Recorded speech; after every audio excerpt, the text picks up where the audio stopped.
Dites-vous bien une chose, il n'y a pas d'aliment qui fait maigrir. Tout ce qu'on vous raconte sur un truc qui fait maigrir, c'est du pipeau. AVS avec Philippe Robichon. Docteur Delabo, il y a une idée reçue qui dit que les yaourts nature, ça fait maigrir. Ça dépend de la quantité que vous en prenez. De toute façon, ça ne peut pas faire maigrir. C'est impossible. C'est un aliment, donc c'est pas un aliment. Dites-vous bien une chose, il n'y a pas d'aliment qui fait maigrir. Tout ce qu'on vous raconte sur un truc qui fait maigrir, c'est du pipeau. Ce qu'on fait, c'est qu'on diminue votre quantité nutritionnelle, votre quantité de calories, qu'on vous colle des régimes qui sont hypocaloriques, et ce qui fait maigrir, c'est qu'on vous fait manger moins et moins d'aliments qui nourrissent. Mais c'est maigrir, et c'est hyper dangereux, parce que quand vous faites ça, vous perdez beaucoup plus vite les muscles que le reste. Donc c'est une catastrophe. Sans oublier que quand vous avez bien fait cette bêtise-là pendant un bon moment, vous allez reprendre 2 fois plus de poids que vous en avez perdu. Donc par pitié, ne faites pas ça. N'essayez jamais de maigrir. Alors Sandrine vous demande si on pourrait enlever le lactose du lait de vache. C'est ce qu'on fait. Il y a du lait délactosé, mais on ne peut pas enlever tout. On en enlève, il en reste une partie. Et puis, il y a, je ne sais plus si c'est le PDG de 9-20 ou d'un autre, mais qui a été extrêmement honnête, donc ce n'est pas une critique vis-à-vis de lui. Il a dit, le lait délactosé contient toujours du lactose, et pour délactoser le lait, sachez une chose, on se sert de quoi on se sert pour délactoser le lait? Je te l'ai dit tout à l'heure. Un truc qui fait remonter... le lactase. Oui. On met des enzymes de lactase dans le lactose pour digérer, pour que. Alors, ce qui est amusant, c'est que c'est pas la lactase va pas le digérer dans la bouteille. C'est quand on va avoir bu le lait que la lactase va agir et va aider à digérer le lait. Bon, c'est compliqué, c'est cher, ça sert à rien. Mangez donc du fromage et abstenez-vous de boire du lait. En revanche, si vous adorez mettre du lait dans votre café, ce qui est pas une bonne idée, vous pouvez très bien mettre de la crème. Et là, vous aurez un aliment qui est bon, mais attention à ne pas mettre des crèmes liquides, parce que la crème liquide, elle contient énormément de lactose. On n'a pas enlevé tous les facteurs, tout le lactose. Donc, le mieux, c'est une bonne crème de ferme, vous savez, celle dans laquelle la cuillère tient debout, ça c'est je suis du pays où on la fabrique, alors j'adore. Pourquoi est-ce que le café au lait est-il difficile à digérer? Parce que le foie aime pas ça. Il aime pas le mélange café et lait, tout simplement. Pourquoi? Il aime pas. Je vais te dire, café au lait. Alors, j'ai bu des cafés au lait étant gamin, j'en ai bu, et puis un jour, je me suis rendu compte que ça me faisait... Il y a un moment où l'intolérance, le foie en a marre. Enfin, même si beaucoup de gens... C'est le foie qui le rejette. Ouais, même si beaucoup de gens le boivent sans problème, sans difficulté. Je vais te dire, là, quand vous buvez du café au lait, vous obligez votre corps à fabriquer des lactases. Il ne peut pas faire autrement. Donc, vous allez diminuer votre appétit pour la viande, vous risquez de faire des déséquilibres. On n'est pas fait pour boire du lait à partir de l'âge de 24 mois. Il faut bien vous mettre ça dans la tête. Belaïdi vous écrit Docteur Delabo. Alors il dit, Docteur Delabo, déjà le yaourt c'est bon pour le côlon. Et il explique, le yaourt fait maison avec un lait bio est extrêmement bon pour la santé car il y a des bactéries bonnes pour le côlon. Donc arrêtez de dire des bêtises. Mais il est bien gentil, mais c'est complètement idiot. C'est un argument purement commercial. Ouais. Le yaourt contient... Fait maison avec du lait bio. Les fromages contiennent énormément de levure, ils sont bardés de levure par-dessus. C'est pour ça qu'il vaut mieux, quand on a un problème d'antibiotiques, on prend des antibiotiques, je conseille de manger du fromage et de manger des fromages, mais pas des fromages durs ou des fromages pressés, parce que ça ne servirait à rien. Et il faut manger des fromages des fromages à pâte persillée, c'est-à-dire que vous avez un aspect du fromage qui prouve qu'il y a des levures dedans et dessus. Bon. Et dire que le yaourt est une bonne chose pour l'intestin, je suis désolé mon cher ami, mais c'est une erreur profonde. Ne l'écoutez surtout pas et ne faites pas ça parce que ça n'est pas une bonne idée. Ça abîme considérablement le travail du côlon. C'est notamment totalement interdit dans la maladie de Crohn et c'est interdit dans tous les problèmes d'intestin douloureux ou d'intestin fragile.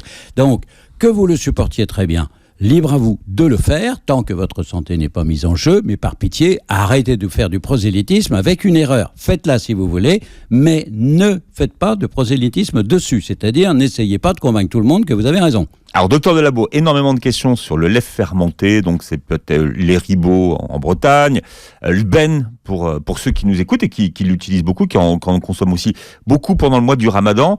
Est-ce que vous dites, pour le lait, concerne également le lait fermenté ou pas? Malheureusement... Oui, à moindre importance, puisque comme le lait a été fermenté, il est en partie débarrassé de son lactose, puisque la fermentation va enlever du lactose. Mais, comme le disait très justement le patron de Nova, on ne peut pas enlever complètement le lactose du lait. La seule façon d'enlever, c'est de faire du fromage, et de faire un fromage soit pressé, soit cuit, soit fermenté, mais on ne peut pas faire autrement. D'accord, mais le lait fermenté est moins mauvais, on va dire que le... C'est pas qu'il est moins mauvais. Moins déconseillé, on va dire. Je vais vous dire quelque chose.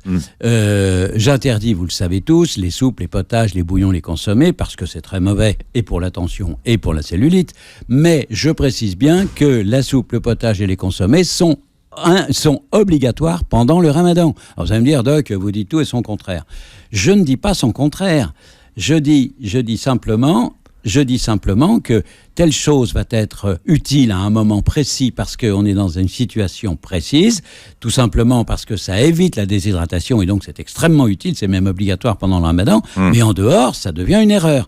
Tout comme pendant le ramadan, je dis qu'on peut s'autoriser du lait d'amande ou du lait végétal parce que c'est un rituel qui est acquis par les musulmans et c'est un rituel que je respecte. Tout comme si le lait fermenté fait partie des rituels du ramadan, ça va être 30 jours sur 365 jours, ça va pas être dramatique, donc et puis on va pas en consommer des tonnes. Enfin, j'espère.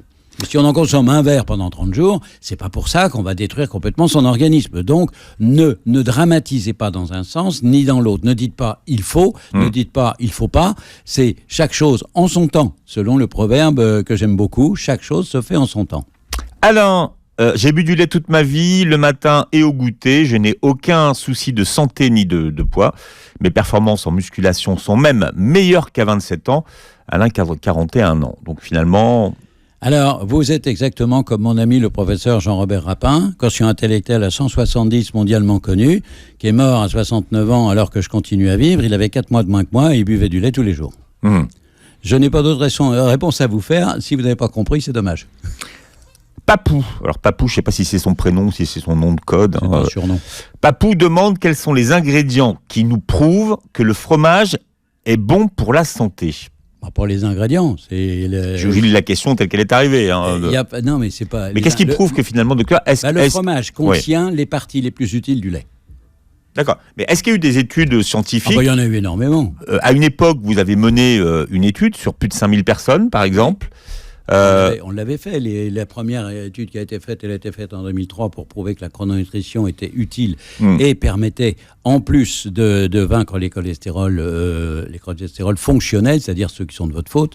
Si vous avez un hypercholestérolémie génétique, il est évident que on va être obligé de vous mettre un programme spécifique pour lutter contre ça. Celui que je suis depuis des années, vous le savez tous, je vous l'ai déjà raconté, que j'ai une hypercholestérolémie génétique et je survis bien alors que mon père était mort à 72 ans parce que j'ai appris comment il fallait faire pour ne pas avoir de cholestérol. On est quelques jours de votre prochain anniversaire en plus, docteur Delabeau. Ouais. Tout augmente. 78 ans, on est combien là ? On est en 2020, 2020. Qu'il est bête, ce abruti. Et il est content de sa blague. C'est dommage que vous ne le voyez pas. Il est tout content, là. Il est tout hilar. En douille. On est l'avant-dernier jour du mois de janvier. On est à 15... Non, on est le 30. On est le 30. Donc, dans exactement 16 jours, j'ai 78 ans. Voilà. Une question qui revient souvent et à laquelle vous avez commencé à répondre. Donc, bonjour docteur, comment peut-on manger du fromage et pas boire du lait puisque de toute façon, les fromages sont fabriqués avec du lait ? Non. Alors... comment peut-on, docteur, mettre du kérosène dans un avion et pourquoi on ne met pas de l'ordinaire ? Parce que ça serait beaucoup plus pratique. Parce que le kérosène, tout comme l'ordinaire, sont issus tous les deux du pétrole. Voilà, vous avez la réponse. Bon, alors pour vous expliquer mieux, le pétrole, on le dégrade en une matière, puis une autre matière, puis une autre matière, pour avoir des carburants de plus en plus efficaces et de plus en plus légers.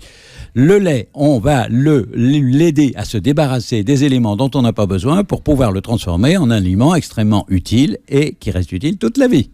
Voilà. Les laits végétaux, nous dit Sandra, docteur Delabeau, sont sans lactose. Quels sont les laits végétaux les meilleurs pour la santé ?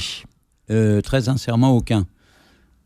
Oui, je sais, c'est un peu brutal de vous dire ça comme ça, mais le lait végétal n'est pas du lait.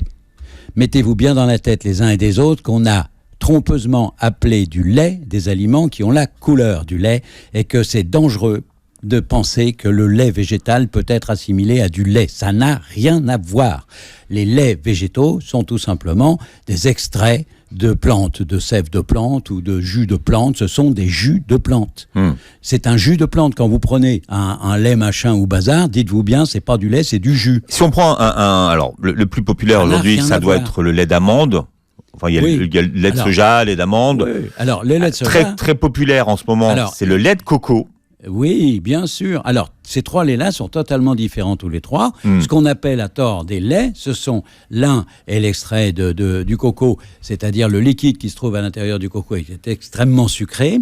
Le deuxième, le lait d'amande, c'est l'extrait d'une graine c'est un lait. En fait, c'est un corps gras qui est extrêmement intéressant d'ailleurs, qui est utile pour la santé, ça peut servir. Et puis le troisième, le lait de soja. Alors ça, évitez-le soigneusement parce que c'est bardé de sucre. Farida, qui parle de desserts et des desserts à base de lait, docteur de labo, comme les crêpes. Oui. Quid des crêpes? Oui. Bah, j'aime bien les crêpes. Ouais. J'aime mais bien donc c'est à base de lait, les crêpes? Oui, mais ma femme met de la crème dedans à la place. C'est-à-dire? Elle met de la crème. Elle fait pas de lactose, elle met de la crème. C'est très bon. Elle fait une pâte à crêpes à base de la crème allongée d'eau. Mais c'est de la crème allongée d'eau pour qu'il n'y ait pas de lactose dedans. C'est excellent, c'est vraiment très très bon. Ceci posé, si vous n'avez pas de pathologie particulière, si vous êtes en forme, si vous êtes bien, sachez qu'en chrononutrition, vous avez 1 ou 2 fois par semaine le droit de faire tout ce que vous voulez, sauf les interdits. Et, pour votre plus grand bonheur, je n'ai pas placé dans la liste des interdits les crêpes. D'accord. Le yaourt est sur la liste des interdits, mais pas les crêpes. Mais pas les crêpes. Pas de gâteau au yaourt alors? Non, surtout pas. D'accord. Attention, si on fait un gâteau au yaourt qu'on va chauffer, on va modifier complètement les trucs. Ceci posé, je vous signale que les gâteaux faits avec de la crème et allongés d'eau, c'est bien meilleur qu'avec du yaourt. Samira vous demande, docteur de labo, s'il y a du lactose dans le lait en poudre. Oui, malheureusement oui. Oui, malheureusement, donc, c'est pareil. Sinon, je conseillerais, je dirais, puisque vous adorez le lait, puisqu'il y a du lait, si ça existait du lait sans lactose, est-ce que vous croyez que je vous martyriserais les uns et les autres? Et que je me martyriserais aussi parce que mes enfants, il faut que vous sachiez que j'adore le lait, mais que je n'en bois jamais, parce que c'est un des pires aliments qui soit, surtout quand on a du cholestérol. Voilà, et puis on termine avec cette question de Stéphane qui veut savoir s'il y a du lactose dans le lait de chèvre. Dans tous les laits, il y a du lactose. Dans tous les laits animaux, les vrais laits. C'est pour ça que j'aime pas qu'on dise lait quand on parle de plantes. Dans les laits dans les laits animaux, dans le lait, quel qu'il soit, que ce soit de la chèvre, la vache, ça peut être aussi la jument, ça peut être tout ce que vous voudrez. À partir du moment où c'est un lait de mammifère, c'est un lait qui contient du lactose. Et c'est normal, c'est obligé, puisque le lactose est utile pendant la croissance du bébé et qu'il faut du lait avec du lactose dedans pour grandir. Et que si on prend un lait sans lactose, eh bien c'est dangereux pour le bébé. Pour retrouver le docteur de labo sur la chaîne YouTube de Beurre FM, réécoutez les podcasts beurrefm.net. On vous retrouve sur tous les lundis en live, docteur de labo. Qu'est-ce que vous voulez? Je vois pas ce que vous me faites un signe. Là, très gentiment, notre grand spécialiste de la communication m'a dit tout à l'heure qu'il allait faire un lien direct avec mes vidéos qui passent aussi sur YouTube. Les vidéos que je fais dans une émission en direct tous les lundis où vous pouvez également me poser toutes les questions. On peut se connecter en direct, on peut regarder l'émission et on peut vous interroger. Tout à fait. Voilà, c'est tous les lundis à quelle heure, docteur de labo? En principe, de 12h30 à 13h30. Mais en général, ça dure jusqu'à 14h parce qu'on a 600 ou 700 questions à chaque fois et c'est un peu difficile à gérer.